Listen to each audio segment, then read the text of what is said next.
سورہ فاتحہ کا ایک نام سورہ شفا بھی ہے۔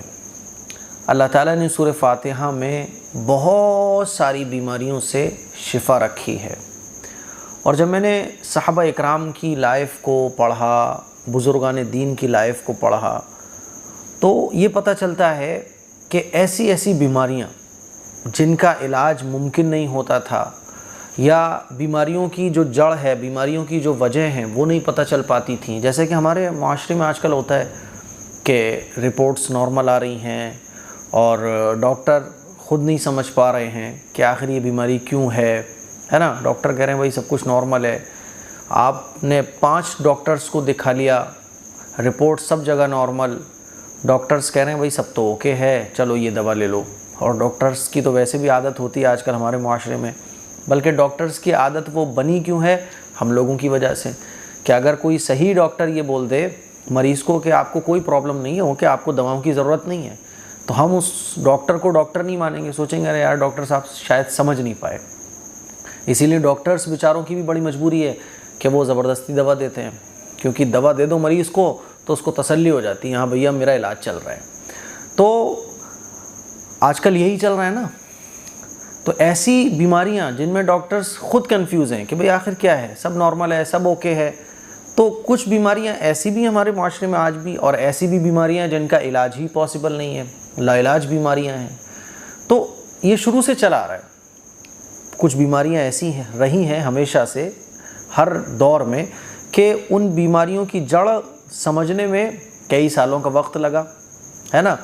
جیسے کہ آج کل ہو رہا ہے کہ 20 سال پہلے ایسی بیماریاں تھیں جن کا علاج نہیں تھا، لیکن آج ان کا علاج پاسبل ہے، اور آج جو بیماریاں ہیں جن کا علاج ممکن نہیں ہے، آنے والے چند سالوں میں ان کا علاج بھی ممکن ہوگا۔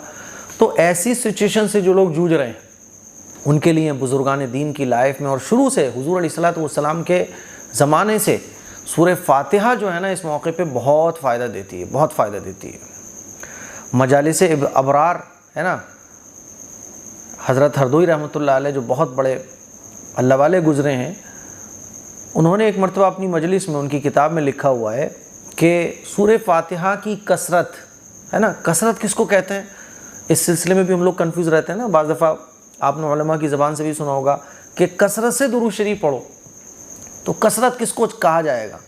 تو 100 مرتبہ کم سے کم پڑھنے کو آپ کثرت سے پڑھنا کہہ سکتے ہیں، کم سے کم 100 مرتبہ۔ تو 100 مرتبہ سورہ فاتحہ، زیادہ ہو جائے، انلیمیٹڈ ہو جائے تو بہت اچھی بات ہے۔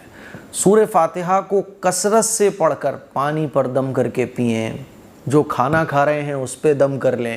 اب کھانا آ کے دسترخوان پر لگ گیا، آپ مریض ہو تو کم سے کم 11 مرتبہ سورہ فاتحہ پڑھ لو، 3 مرتبہ پڑھ لو، 7 مرتبہ پڑھ لو، 5 مرتبہ پڑھ لو، جتنا ممکن ہو سورہ فاتحہ پڑھ کر کھانے پہ دم کر لو، دوائیوں پہ سورہ فاتحہ پڑھ کے دم کر لو، پانی پہ دم کر لو۔ یعنی میں یہ بتانا چاہ رہا ہوں نا کہ سورہ فاتحہ میں اللہ تعالیٰ نے سورہ فاتحہ کو سورہ شفا کا نام دیا ہے، تو اس میں شفا ہے، اور اللہ کی ذات پر امید اور یقین رکھتے ہوئے کہ اللہ نے سورہ فاتحہ کو سورہ شفا کہا ہے، خوب کثرت سے پڑھ کر پانی پہ دم کر کے پئیں، کھانے پہ دم کر کے کھانا کھائیں، دواؤں پہ دم کر کے دوا کھائیں۔ انشاءاللہ ثم انشاءاللہ اللہ تعالیٰ اس بیماری سے نجات دے دے گا۔